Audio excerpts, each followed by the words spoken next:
या जरात नाही लक्षात आयला झालं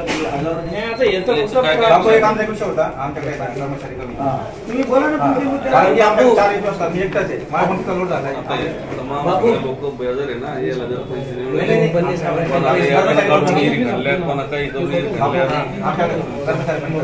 तुम्ही रिपोर्ट केला पाहिजे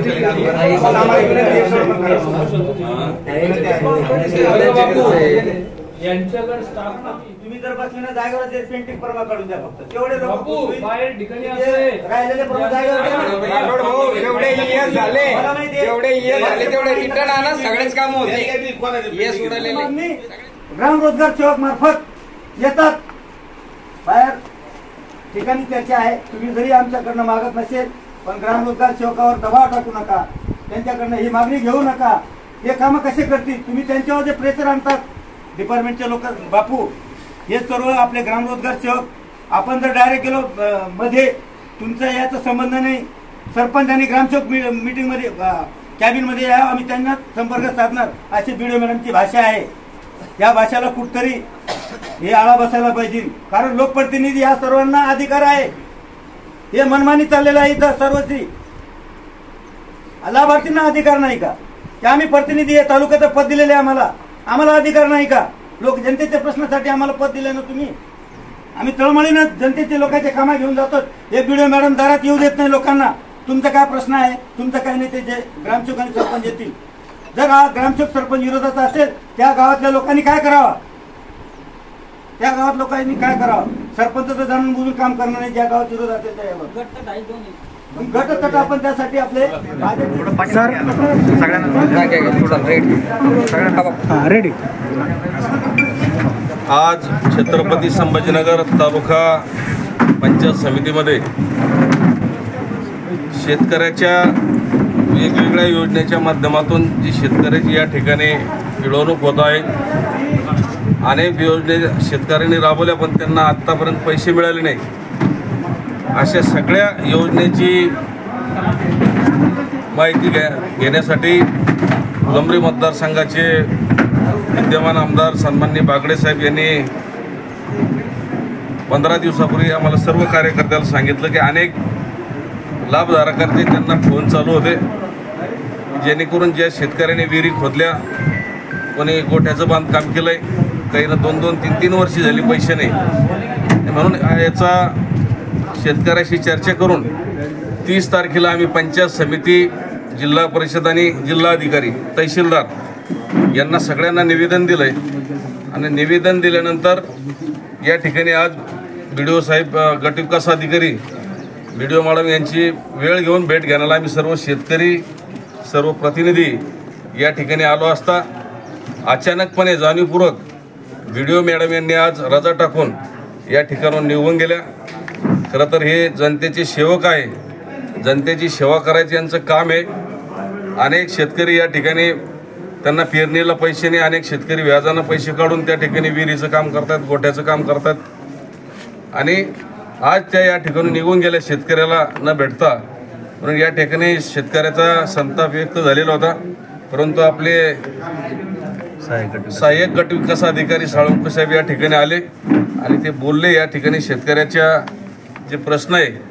त्यावर आत्ताच माझं भोकरे साहेब डेप्युटी CO यांच्याशी बोलणं झालं त्यांनी सांगितलं की आपण या सगळ्या शेतकऱ्याच्या प्रश्नावर 13 तारखेला 11 वाजता पंचायत समिती संभाजीनगर या ठिकाणी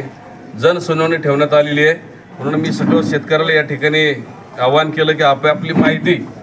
त्या सुनावणीच्या दिवशी शेतकऱ्यांनी घेऊन यायचे इथं अनेक प्रकारच्या वेगवेगळ्या तक्रारी या ठिकाणी लाभधारकांनी केल्या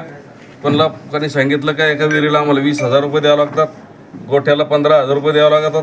अनेक शेतकऱ्याचे या ठिकाणून फाईल गायब होतात असे वेगवेगळे कारणं प्रत्येक शेतकऱ्याचे आहे पण ह्या सगळ्या प्रश्नावर येणाऱ्या 13 तारखेला सुनावणी होऊन शेतकऱ्याला न्याय मिळावा या ठिकाणची अशी आम्हाला अपेक्षा आहे तसेच जवळपास 17 कोटी रुपये सरकारकडे शेतकऱ्याचे थकलेले रोजगार हमी कायद्यामध्ये 15 दिवसात शेतकऱ्याला कामाचा मोबदला मिळाला पाहिजे पण ते होताना या ठिकाणी दिसत नाही आणि म्हणून आता 3-3 महिने झाले तरी शेतकऱ्याला पेमेंट नाही या सगळ्या प्रश्नाचा या ठिकाणी आज सहाय्यक गट विकास अधिकारी यांच्याकडं घरानं मांडलेलं आहे 13 तारखेला सविस्तर सुनावणी होऊन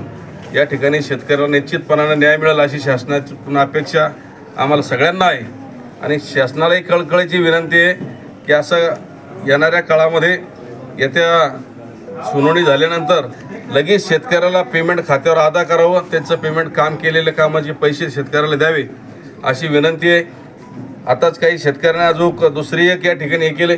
जे गट्टूचे कामं होतात त्यांना लवकर दिले जातो, परंतु शेतकऱ्याला मात्र या ठिकाणी दिले जात नाही.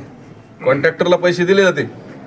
पण ज्या शेतकरी स्वतः लाभाच्या योजना आहे यांना मात्र त्यापासून दूर ठेवलं जातं. की हा प्रकार कुठेतरी थांबला पाहिजे, म्हणून या दृष्टिकोनात या ठिकाणी आमच्या सोबत आलेले जिल्ह्याचे उपाध्यक्ष सन्माननीय रामबाबा शेळके, युवा मोर्चाचे भाजपचे अध्यक्ष शेखरजी दांडगे, बंडूभाऊ घोरपडे, पूनमभाऊ चव्हाण, अनेक सर्व पदाधिकारी या ठिकाणी उपस्थित आहे, अनेक गावाचे सरपंच आहेत. म्हणून या ठिकाणी आम्ही शेवटची या ठिकाणी आता वॉर्निंग देणार आहे. सुनावणी झाल्यानंतर नाही जर पैसे मिळाले, या पंचायत समितीला शेतकऱ्याचे पैसे मिळेपर्यंत आम्ही बेमुदत उपोषण करणार आहोत. धन्यवाद. भारतीय जनता पार्टीच्या वतीनं त्यांचे नेते मंडळी राधाकृष्ण पाटारे साहेब, शेळके साहेब आणि इतर जे आहेत तालुक्यातील प्रतिष्ठित मंडळी, त्यांच्या कार्यकारिणी, तर या संदर्भामध्ये मी आत्ताच मिटिंगहून आलो नुकतंच स्मार्ट सिटीच्या या संदर्भामध्ये माननीय आयुक्त यांच्या. तर मला कळलं आणि मी लगेच या ठिकाणी आलो सभागृहामध्ये. तर आपली चर्चा चालू होती की तालुक्यातील काही लाभार्थी की ज्यांचे MRGS मगरारो या योजनेअंतर्गतचे गायगोटे असेल, विहिरी असेल किंवा इतर काही योजना त्या अनुषंगानं रस्ते असतील सरपंचांचे वगैरे, तर त्या संदर्भात प्रलंबित कामे किंवा ज्यांचं देयक द्यायचं राहिलं आहे किंवा ज्यांच्या कामं प्रमा द्यायचे राहिले आहेत किंवा ज्यांच्या दिलेल्या आहेत परंतु आणखी वर्क ऑर्डर त्यांच्या देणे बाकी आहेत, अशा संदर्भामध्ये या ठिकाणी चर्चा झालेली आहे. काही गाऱ्हाणे मांडलेले आहेत, तर ते मी त्यांचं निवेदन स्वीकारलेलं आहे. यासाठी निश्चितपणे 13 तारखेला आपण जनसुनावणी तालुक्याची शासनाकडून ठेवण्यात आलेली आहे. तर त्या सुनावणीपूर्वी विभागाला आम्ही त्याचं अवलोकन करून त्याच्यावरती निपटारा कसा होईल आणि प्रत्येक लाभार्थ्यांना सेवा त्यांच्या वेळीच कसे त्यांना मिळतील किंवा त्यांचा निधी जो आहे राहिलेला त्याची मागणी शासनाकडे मागून ते कसं त्यांना मिळेल यासाठीचा आम्ही सगळे प्रयत्न करणार आहोत. सर, काही शेतकऱ्यांनी आरोप केलेले आहे पैसे घेतलेले अधिकाऱ्यांनी, तर त्यांच्यावर काय कारवाई करणार तुम्ही? असं तुमच्याकडे तक्रारी आलेल्या, किती तक्रारी आल्या? तर या बाबतीमध्ये मी एकच सांगेल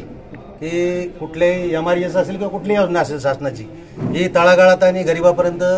जाऊन त्यांना न्याय देण्याची ही योजना असतात. तर यासाठी 1 रुपया कोणाला देऊ नये आणि या बाबतीत जर कुठल्या प्रकारचं काय असेल तर त्यासाठी वेगळं डिपार्टमेंट आहे असं मला या ठिकाणी आवर्जून सांगायचं आहे. तर कुठल्याही प्रकारचं लाभार्थ्यांना सुद्धा किंवा इतर जे आहेत गरीब लाभार्थी असेल, घरकुल असेल, विहिरी असेल किंवा गायगोठा असेल, 1 रुपया कोणी द्यायचं नाही हेच मी त्या ठिकाणी आवर्जून सांगतो. आणि याप्रमाणे जे काही नियमाने कार्यालयामध्ये जे काही तुमच्या संचिका काय आलेले असतील त्याचा निपटारा कसा वेळेत होईल यासाठी मी प्रशासनाच्या वतीनं प्रयत्न आणि आमच्या BDO मॅडम आले की किंवा इतर आमचे वरिष्ठ अधिकारी आहेत त्यांच्याकडे हे देऊन मार्गदर्शन घेऊन वेळेस निपटारा त्याचा केला जाईल. लोकप्रतिनिधींना बचाव केला जातो नाही, असं काही आतापर्यंत निदर्शनात आलं नाही. आणि त्या बाबतीत जर तसं काय असेल सरपंचांना सर गोठे किंवा इतर कामं जे त्याला मंजुरी किंवा त्यांची देयक देण्यास टाळाटाळ केलं, मात्र गट्टूचे कामाला लगेच मंजुरी मिळते. काय गौड बंगाल येते? नाही, आता ही जी प्रक्रिया आहे तर ही सर त्यांची जी नियमावली ठरलेली आहे EGS MRGSची, त्या दृष्टीनं ते कदाचित काही गावाची कामं झाली असतील ज्यांचं प्रमा किंवा आलेला निधी त्यांना मिळाला असेल, परंतु हळूहळू हा निधी प्रत्येक कामासाठी लाभार्थ्यांचा असेल किंवा सार्वजनिक योजना असतील तर त्यासाठी तो मिळत आहे. असं या ठिकाणी आपण मागचाही कालावधीत पैसे मिळालेले आहे, पुढची सुद्धा मागणी केलेली आहे आणि ते पैसे किती फायली बाकी आहे आणि किती देणार आहे आणि किती शासनाचा निधी आलेला आहे आतापर्यंत, आपण वाटप किती केला? नाही, आपल्याला ज्याप्रमाणे काही संचिका आलेल्या आहेत त्याप्रमाणे आपण बहुतांश फायलीचा निपटारा केलेला आहे. परंतु नंतरच्या दरम्यानच्या काळात काही जे काही आलेले असतील तर त्याची सुद्धा विगतवारी करून आम्ही त्या कसा वेळीच त्याचा निपटारा होईल. निधी किती आलेला आहे आपल्याकडे आणि किती वाटप केला? निधी हा या निधीच्या संदर्भामध्ये जे युनिट आहे म्हणजे शासनाकडनं जे आहेत विभाग, की डायरेक्ट त्यांच्या खात्यावरती निधी हा जमा होत असतो. त्यामुळे त्याची निश्चित आकडा जे आहे तो तुम्हाला आम्ही अवलोकन करून देतो. सभापती येणार असल्याची कल्पना आहे तर मॅडम बाहेर गेल्या माझ्या माहितीप्रमाणे, कारण मॅडमने रजा घेतलेली आहे असं मला ते सांगण्यात आलं. त्यामुळे मी त्या बाबतीत काही सांगू शकणार नाही, परंतु रजेवर आहेत असं मला माहिती नाही. जाणून बुजून रजा घेतली असं शेतकऱ्यांचं असं आता म्हणणं मला तरी काही मी प्रशासनावर म्हणणार नाही, परंतु त्यांची वैयक्तिक अडचणीमुळे त्यांनी रजा घेतली आहे. चालेल, धन्यवाद.